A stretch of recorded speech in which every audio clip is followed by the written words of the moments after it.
Well, welcome everyone. I know lumber prices is falling, but you can see $150 doesn't buy you much at the store yet. They need to keep dropping a little bit. We have two 12-foot treated 2x4s, four 10-foot treated 2x4s, an 8-foot 4x4, and two 6x6s, 8 feet and 10 feet, 150 bucks. But I'm going to show you what we're going to make out of it.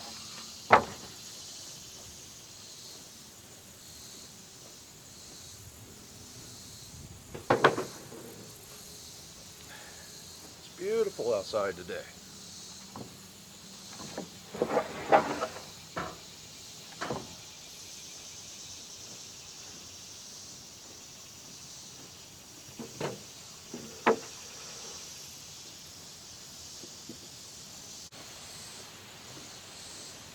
I suspect this guy's going to be pretty heavy.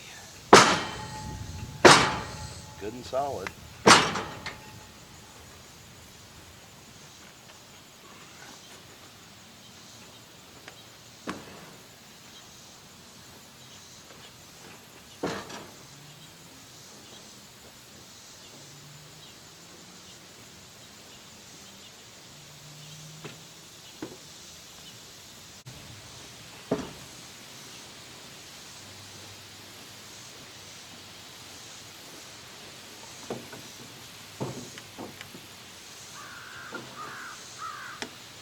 Well, we're unloaded. I hope you guys enjoy the video. Let's get started.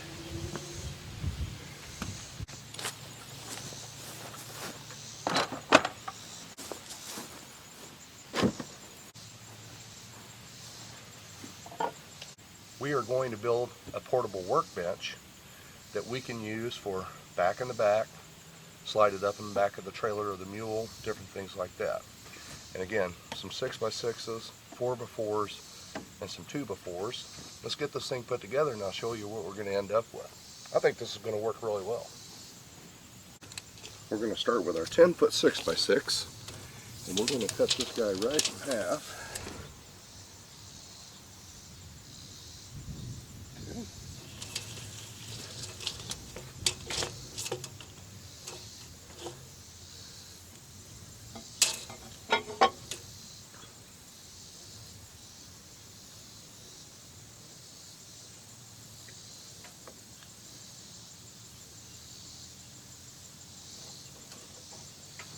This is going to be our runners for the bottom of our workbench.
Tell you what, even cut in half, that dude's heavy.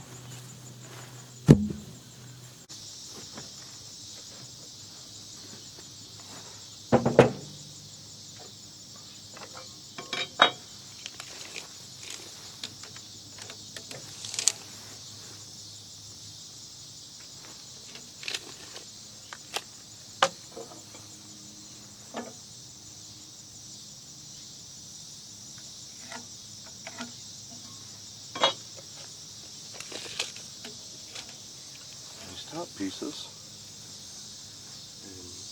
I'm going to cut back at 32 inches.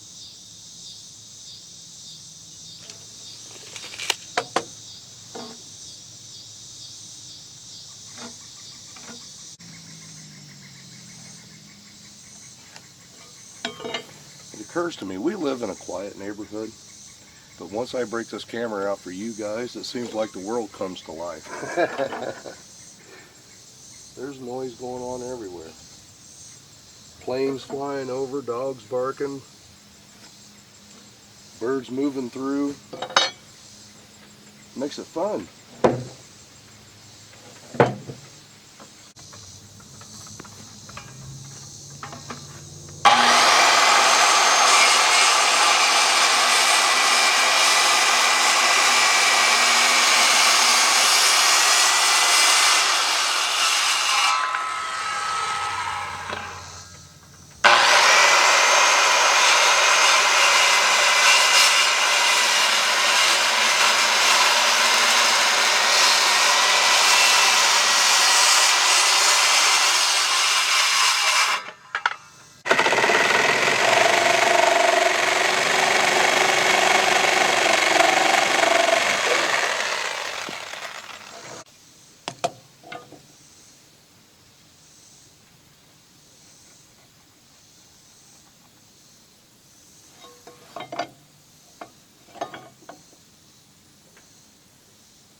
I'm going to notch this out 2 inches deep for our 4x4s, for our legs.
So I've got it notched out for our 4x4s. Now these are 32 inches long, and I'm going to go for an overall height of 32 inches as well. I got these guys notched out. Our 4x4 is going to sit in here so we can fasten to the edges here. And this will be our bottom runs. Good, looks nice. It's going to be heavy duty. Get all these scraps thrown in this bucket.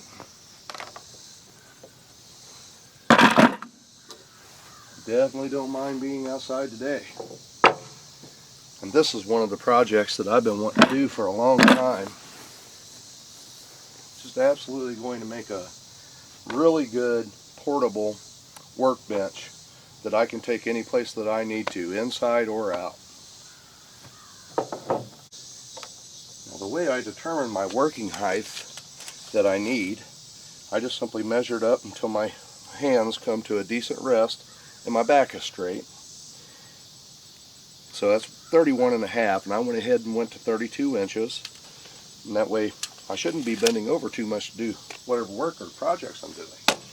Should work out nice. Alright, I need 4 of them at 21 inches.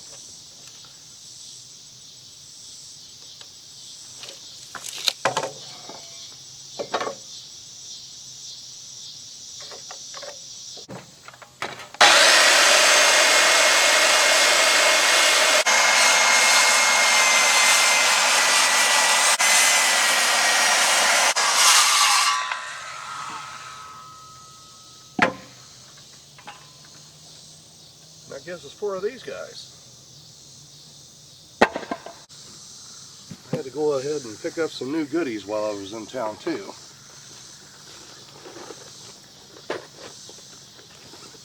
Got us a nice impact driver. This little kit came along with the drill also, and 2 batteries. Hopefully it'll make the work a little easier.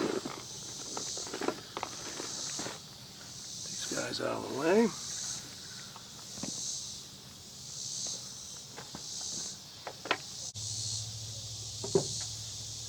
Yeah, that looks great.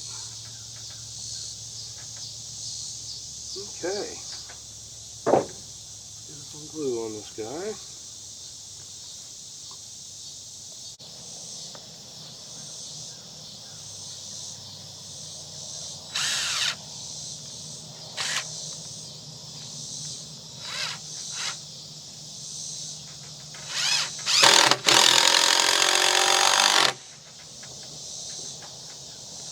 I'll tell you what, that's going to be stout. I'm using 3 3/4 inch construction grade screws here, and I'm trying to keep it down that way if we ever run a saw across the top of that, we don't have to worry about cutting into steel screws with our blade. I think that's going to be fantastic.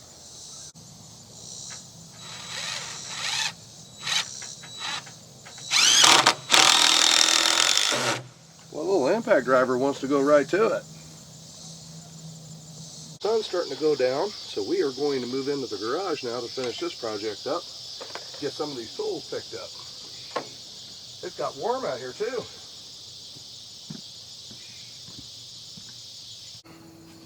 Alright, we're getting closer.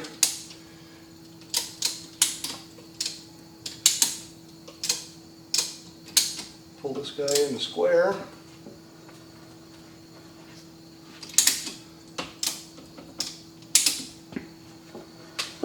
Oh, perfect. I've got glue all over me. That's part of it, isn't it?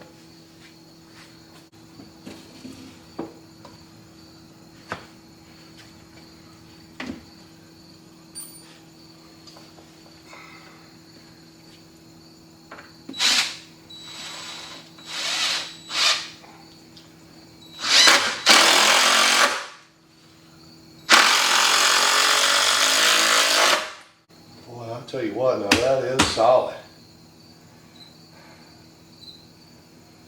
Still got some gussets that I want to put across for this down to the bottom. I'll tell you what, I could drag this around with the mule if I choose to. I don't even have to put it on the trailer. Look at that.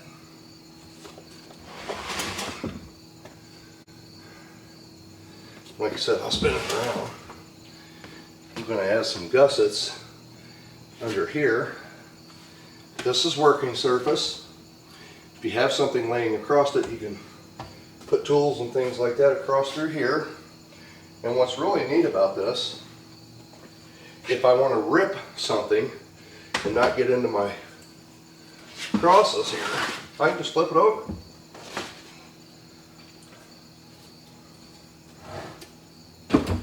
And stand it right up on this opposite side here. And slide it back so you guys can see what I'm referring to here.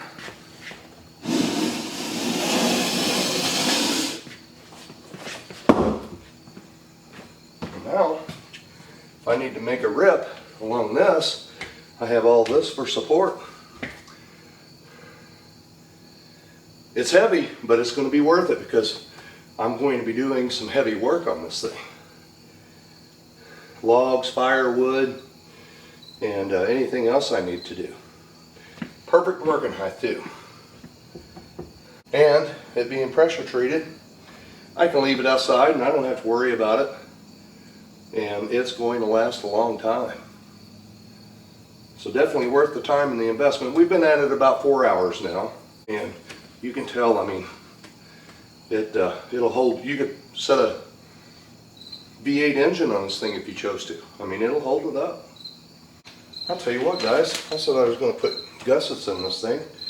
But I got all my final screws in here, and I really don't think I need it. I think it's heavy enough. This was the plan. Make sure I've got that up right for you guys. So we are 60 inches overall length, 32 inches in width, 32 inches in height. We cut in the corners and then just braced everything off. And again, I can rip from this side or flip this over and have conventional sawhorse or a workbench. I can lay plywood across it and do anything I needed to do. And again, I mean, it's just absolutely so sturdy that I don't think I need to put these gussets in like I'd planned on.